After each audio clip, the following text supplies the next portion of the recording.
Shiloh, Chapter 4.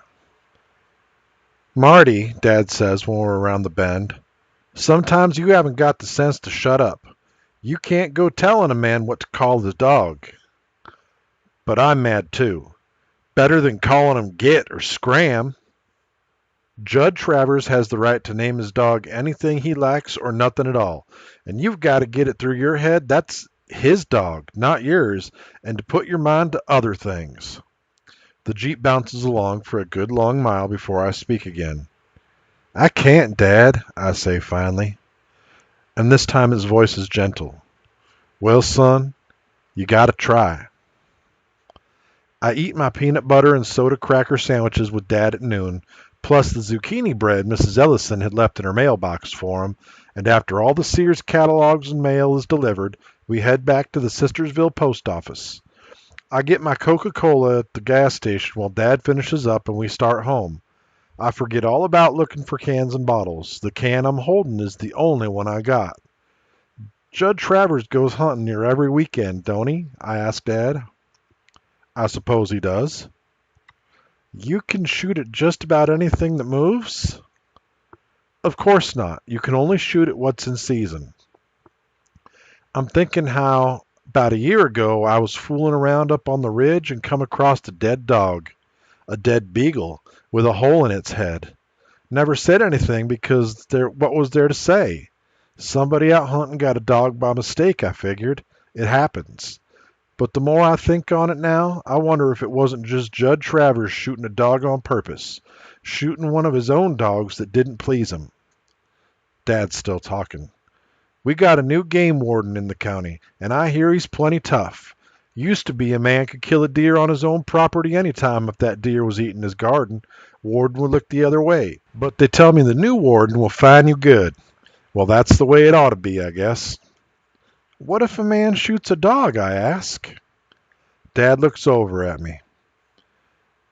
Dogs aren't ever in season, Marty. Now you know that. But what if a man shoots one anyway? That would be up to the sheriff to decide what to do, I guess. The next day I start early and set out on the main road to Friendly with a plastic bag. Get me 11 aluminum cans, but that's all. Could walk my legs off for a year and not even have enough to buy half a dog. The questions I'd tried not to think about before came back to me now. Would Judge Travers want to sell Shiloh at all? And how much would he want for him if he did? And even if I got Shiloh for my very own, how was I supposed to feed him? There aren't many leftover scraps of anything in our house. Every extra bite of pork chop or boiled potato or spoonful of peas gets made into soup. If we'd had enough money for me to have a dog and buy its food and pay the vet and everything, I would have had one by now. Dara Lynn's been begging for a cat for over a year. It isn't that we're rock poor. Trouble is that Grandma Preston's got real feeble, and she's being cared for by Dad's sister over in Clarksburg. Have to have nurses any time Aunt Hetty goes out, and every spare cent we got goes to pay for Grandma's care. Nothing left over to feed a dog, but I figure I'd get to that problem later on. I wonder if maybe, in time, if I never see Shiloh again, I'll forget about him. But then I'm lying on the couch that night after everyone else has gone to bed, and I hear this far-off sound again, like a dog crying. Not barking, not howling, not whining even. Crying. And I get this awful ache in my chest. I wonder if it is a dog. If it's Shiloh. I know you want a dog, Marty, Ma says to me on Thursday. She's sitting at the kitchen table with cardboard boxes all around her, folding a stack of letters and putting them in envelopes. Ma gets work to do here at home any time she can. I wish we had the money so every one of you kids could have a pet. But with Grandma seeming to need more care, we just don't, and that's that. I nod. Ma knows me better than I know myself sometimes, but she don't have this straight. I don't want just any dog. I want Shiloh because he needs me. Needs me bad. It's Friday morning when I hear the sound. Dad's off on his mail route. Dara Lynn and Becky's watching cartoons on TV. Ma's out on the back porch washing clothes in the old washing machine that don't work. Only the wringer part works if you turn it by hand. I'm sitting at the table eating a piece of bread spread with lard and jam when I hear the noise. I know it's Shiloh. only the softest kind of noise, and right close. I fold the bread up, jelly to the inside, stick it in my pocket, and go out the front door. Shiloh's under the sycamore, head on his paws, just like the day he followed me home in the rain. Soon as I see him, I know two things. One, Judd Travers is taking his dogs out hunting, like he said, and Shiloh's run away from the pack. And two, I'm not going to take him back. Not now, not ever. I don't have time to think how I had promised Judd if I ever saw Shiloh loose again, I'd bring him back. Don't even think what I'm going to tell Dad. All I know right then is that I have to get Shiloh away from the house where none of the family will see him. I run barefoot down the front steps and over to where Shiloh's lying, his tail just thumping like crazy in the grass. Shiloh, I whisper, and gather him up in my arms.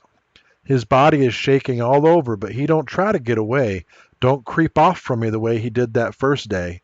I hold him as close and careful as I carry Becky when she's asleep, and I start off up the far hill into the woods carrying my dog. I know that if I was to see Judd Travers that very minute with his rifle, I'd tell him he'd have to shoot me before I'd ever let him near Shiloh again. There are burrs and stickers on the path up the hill, and I usually wouldn't take it without sneakers, but if there's burrs and stickers in my feet, I hardly feel 'em. No, Judd Travers and his hounds won't be over here, 'cause this hill belongs to my dad. Get me as far as the shad bush next to the pine, and then I sit down and hug Shiloh. First time I've really had him to myself. First time I can hug him, nobody looking. Just squeeze his thin body, pat his head, stroke his ears. Shiloh, I tell him as though he knows it's his name, Judd Travers isn't never going to kick you again. And by the way his eyes look at me then, the way he reaches up and licks my face, it's like it seals the promise. I'd made a promise to Judd Travers I wasn't going to keep, Jesus help me. But I'm making one to Shiloh that I will, God strike me dead. I set him down at last and go over to the creek for a drink of water. Shiloh follows along beside me. I cup my hands and drink, and Shiloh helps himself, lapping it up. Now what? I ask myself. The problem is looking me square in the face. I gotta keep Shiloh a secret. That much I know. But I'm not gonna keep him chained. Only thing I can think of is to make him a pen. Don't like the idea of it, but I'll be with him as much as I can. I take him back to the shad bush, and Shiloh lays down. Shiloh, I say, patting his head, stay. He thumps his tail. I start to walk away, looking back. Shiloh gets up. Stay, I say again, louder, and point to the ground. He lays back down, but I know he's like to follow anyways. So I pull him over to a pine tree, take the belt off my jeans, loop it through the raggedy old collar Shiloh's wearing, and fasten the belt to the tree. Shiloh don't like it much, but he's quiet. I go down the path, and every so often I turn around. Shiloh is looking at me like he won't never see me again, but he don't bark. Strangest thing I ever seen a dog to be that still. Ma's still on the back porch. When she washes, it takes her near all day. Dara, Lynn, and Becky's stuck to the TV, so I go to the shed by the side of the house, and I take the extra fencing Dad used when we had us more chickens. I take me a piece of wire, too, and go back up the hill. Shiloh's still there, and he don't try to get up while I set to work. I string the fencing around the trunks of 3 small trees for corner posts, and then back to the pine tree again where I fasten it with wire. Pen measures about 6 feet by 8 feet. I go back down to the shed again, and this time I get the rotten old planks Dad took out of the back steps when he put in the new. Pick me up an old pie tin, too. I take the planks up to Shiloh's pen and make him a lean-to at one end to protect him from the rain. Fill the pie tin with water so he'll have something to drink. Last of all, I take the lard bread from my pocket and feed it to Shiloh in little pieces, letting him lick my fingers after every bite. I wrap my arms around him, pat him, run my hands over his ears, even kiss his nose. I tell him about 1,000,000 times I love him as much as I love my ma. The worry part is whether or not he'll stay quiet. I'm hoping he will, 'cause he was a silent dog to begin with. But all the way back down the hill to the house, I put my finger to my lips and turn back. Shh, I say. Shiloh, he don't make a sound. Like he had the bark beat out of him when he was a pup and it just never came back. I'm tense as a cricket that night. Tense when Dad drives up in his Jeep, afraid the dog will bark. Tense when Dara Lynn and Becky are out in the yard playing after dinner, squealing and yelling, afraid that Shiloh will want to get out on the fun and maybe dig a hole under the fence. He never comes. I manage to take a piece of potato and some cornbread up to him before it gets dark. I sit down in his pen with him, and he crawls all over me, licking my face. If he'd been a cat, he would have purred. He was that glad to see me. Tell him I'm coming back tomorrow morning with some kind of leash for him. Tell him we're going to run all over that hill, him and me, every day. Tell him he's my dog now, and I'm not ever going to let anybody hurt him again, ever. And then I leave, wiring that fence good. I go home and sleep a full night. First night in a long while.